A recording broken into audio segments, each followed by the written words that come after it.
17 સપ્ટેમ્બરના સવારે 12:30 વાગે 7 દોસ્તો એક સાથે ભેગા થયા હતા અને આ લોકો આ 7માંથી એકના બર્થડે હતા.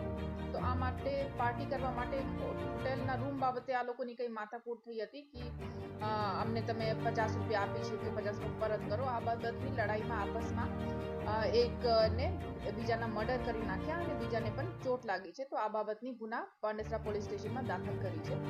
તો આમાં જે મરણ જનાર છે એમના નામ ભગત છે અને આ બીજાને જેમને ઈજા પહોંચી છે એમના નામ અનિલભાઈ રાજભર છે.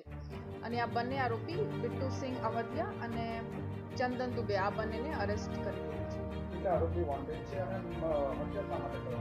ટોટલ 2 જ આરોપી છે, બિટ્ટુ સિંહ અવધિયા અને ચંદનસિંહ દુબે, અને આ બંનેને અરેસ્ટ કરી લીધા છે.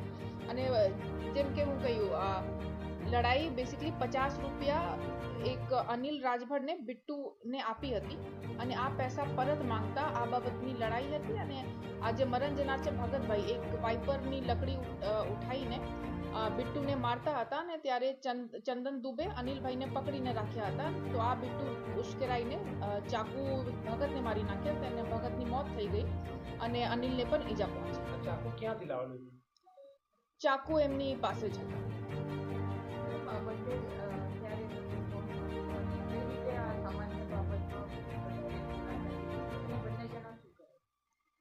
બિટ્ટુના બર્થડે હતા અને આજ 16/9/25 રોજના બર્થડે હતા અને ઝઘડા બસ કે પાર્ટીમાં આ 50 રૂપિયા એમને આપી હતી અને પરત નહીં કરતા હતા. આ બાબતની જ નાની લડાઈમાં મૃત્યુ થઈ ગયું.